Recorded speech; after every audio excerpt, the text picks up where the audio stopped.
So yeah, as you can see, I got a bit of blood on it, and now I just can't seem to get it off.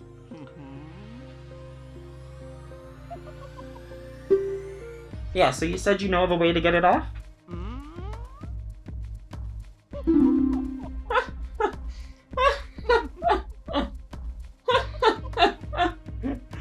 No, but seriously, it really hurts. Thank you once again to my patrons. If you want to see more builds like this and follow along with my journey as an artist and content creator, join my Patreon to get weekly vlog check-ins where I'll be answering all your burning questions and discussing future content for the main channel. Hey Internet, and welcome back to the Artist Studio. I'm your artist and host, Dylan. In today's episode, we're going to get a little bizarre in all the right ways. So I've been eyeing this Crayola Model Magic for a while now, and I've heard it can be quite marshmallowy and result in some really weird builds. But when I picked up the packaging for this, it was so lightweight. That quality of it just kept drawing me back to this clay. So I needed to just grab some and open it up and just start exploring to see what it's capable of. And spoiler alert, I may have found my new favorite mask making material. Before we dig into the clay, I need to make a template for the general size and features of the mask. I don't know about you, but I'm a huge JoJo's Bizarre Adventure fan, and I'm especially fond of the early seasons. Ever since seeing the Vampire Stone mask, I knew I wanted one for myself, and thus I also knew it was only a matter of time until we were destined to this point. For this build, I wanted to get really bizarre and use a completely new crafting material. Oh my god! Sorry, I just really love JoJo. This cardboard will also act as a rigid structure for the clay to adhere to. It'll prevent the mask from fracturing and warping drastically when drying, something I correctly suspected would be an issue. To help give this mask some dimensionality, I'm going to score it down the center and remove this wedge from the forehead.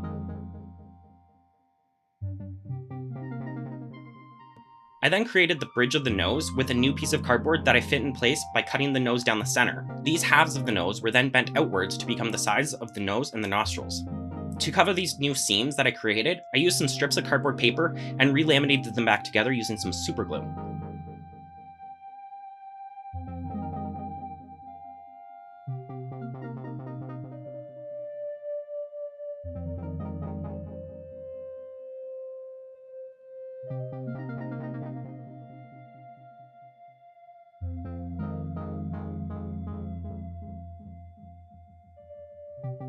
Now I could tell you what I'm doing here, but I'll just let my friend explain.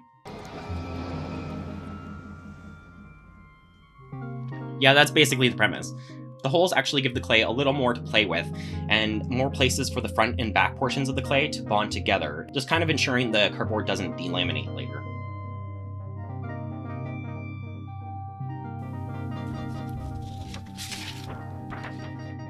Now let's dig into this package and see what we're playing with.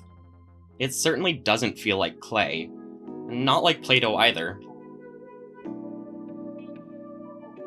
It's something completely new to me. I don't have a comparison to this. I know a lot of people compare it to marshmallow, which is probably fair, but it's not sticky like marshmallow. So it is recommended that you knead this stuff for a good while before using it. I ended up finding this one teacher online who recommended you knead the stuff until it gets quite warm, and then it has kind of a good stretch to it. So I'm going to keep working this stuff until it gets to that point.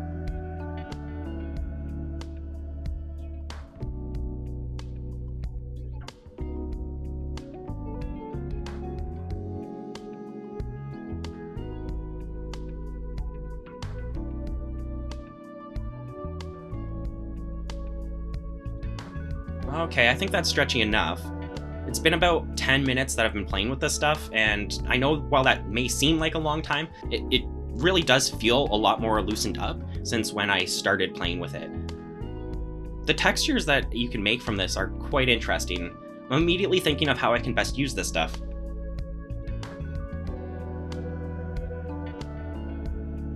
I'm also wondering how it dries. I'm assuming it's going to shrink, though it could have a sort of a chemical process, which could potentially mean it would shrink less. Only really one way to find out. To start the foundation of this mask, I'm going to spread out an even layer of the clay over the whole mask. For this, I'm using about half of one of these 8-ounce bags, so 4 ounces to evenly coat the cardboard. Once the foundation was formed, I built up the facial structures using stretched out layers of clay. This allowed me to build up smooth, even surfaces. By experimenting with this clay, I found out all sorts of methods to create interesting textures.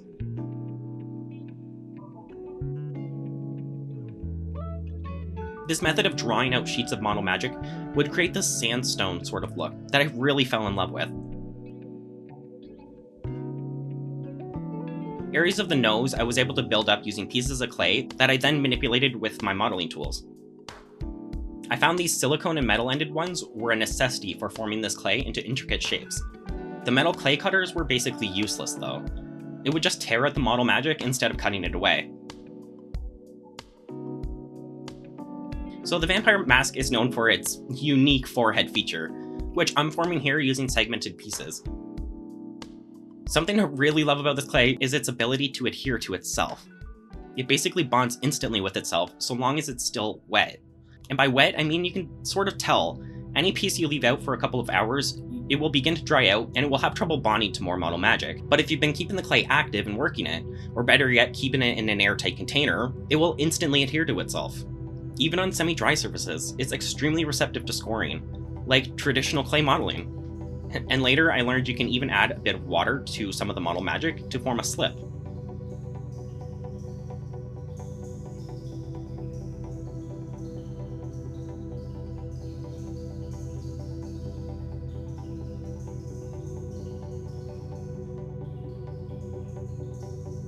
Next up, I'll give the mask some luscious lips.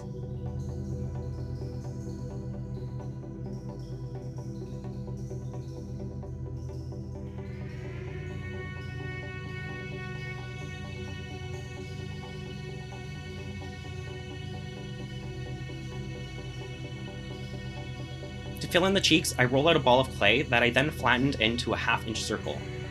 I then cut the circle using a pair of scissors to make 2 half moons, which I then adhered to the cheeks here, and using my modeling tools I helped smooth it out.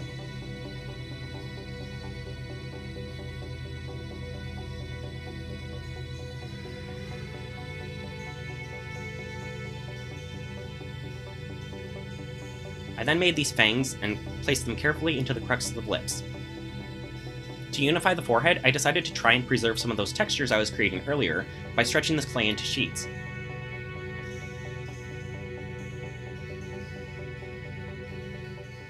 You see it too, right? The forehead is just too small. Easy enough fix for us though. This clay is just so versatile. You can just slap this little extra bit here. Now we just wait for this to dry and see what we end up with.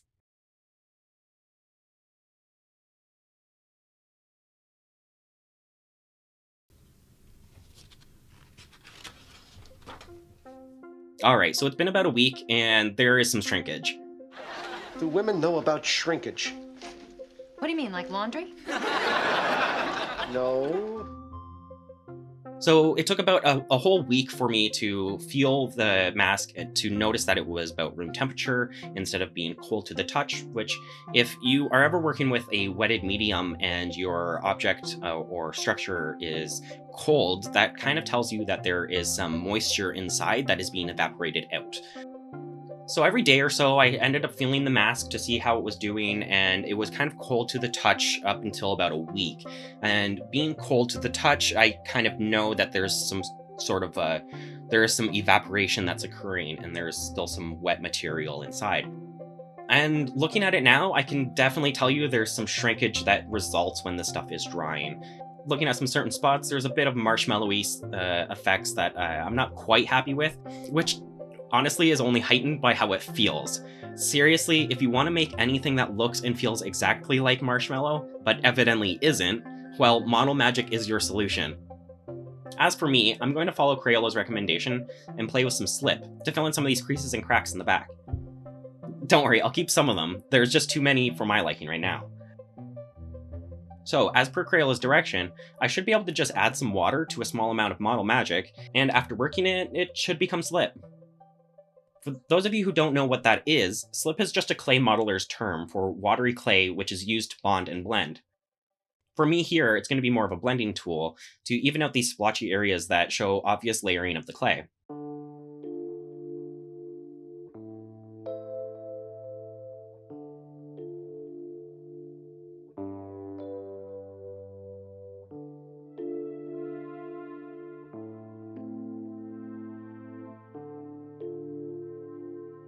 Sure enough, Crayola's directions work perfectly. While I'd be careful introducing too much slip into new model magic, it's excellent for filling in gaps and creases that formed through the drying process.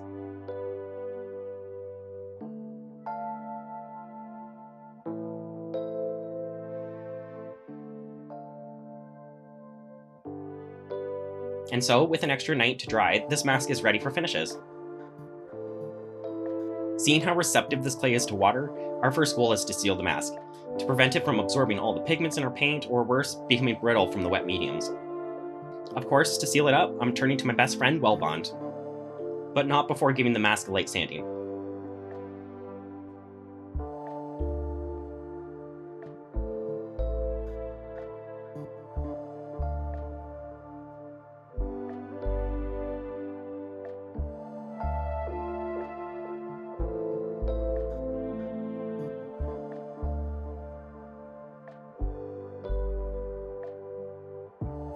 With the base coat of Wellbond applied, I decided to dive right into painting without applying a primer.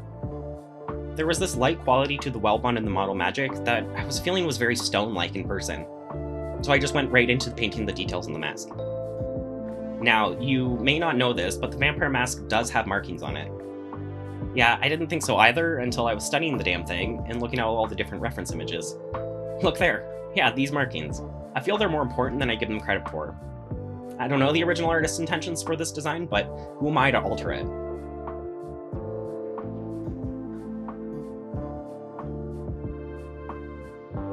I know they're quite bold now, but just bear with me while I work out how I'm going to weather this thing. Acrylic? Some black marker maybe? Yeah, black acrylic should get us to the right tones.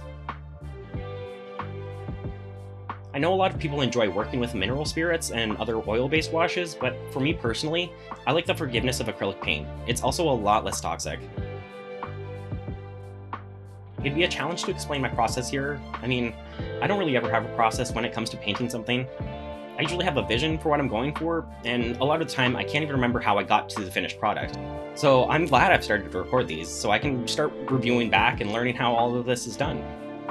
Oh, I see, I used some black paint here, right. Basically, to get a good weathered look to anything, it comes down to layers. The deepest cracks and grooves will pick up dirt and grime in the real world, so to emulate that, be sure to wash your dark colors into these spaces.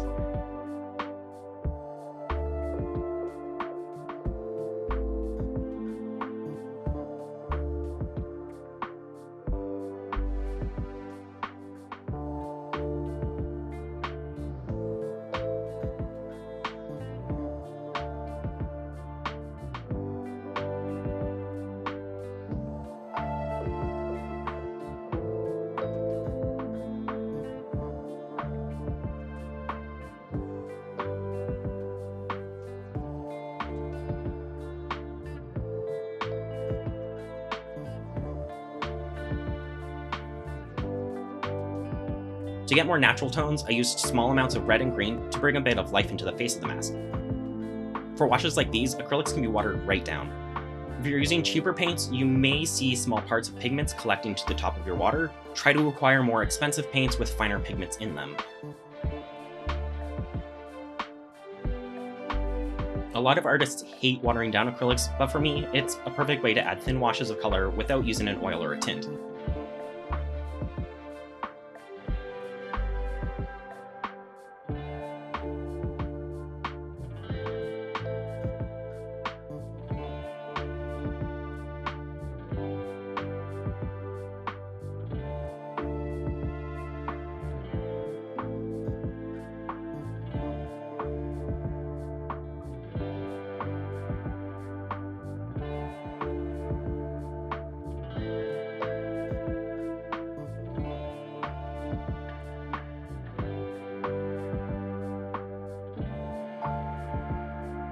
If you want to be fancy, hold your pinky up like this. The higher you hold it, the fancier you are. How's that?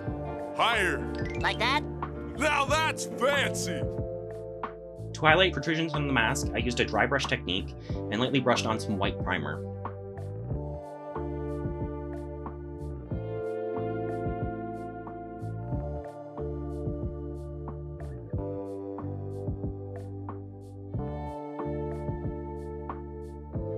After many coats, I was finally happy with the stone mask look I was creating. Once dried, I was able to use a black fine liner to darken up some of the cracks. This should accentuate the stone look of the mask.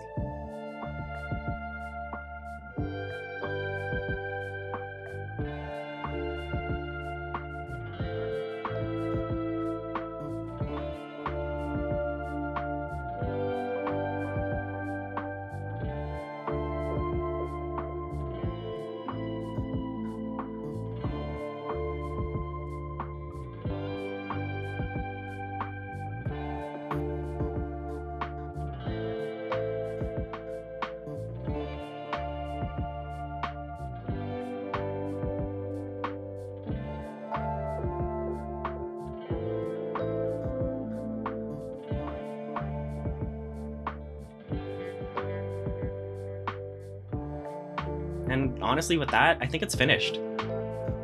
I definitely added a lot more of dark and grunginess to the backside of this, and I really wanted to give it more of this worn look, like it's an artifact that's truly stood the test of time. Which, I hope I did exactly that.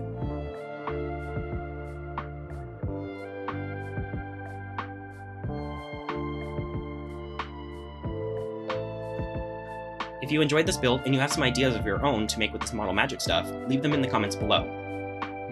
I've got a bit of a hangnail here. Oh, and subscribe if you want to... Damn it!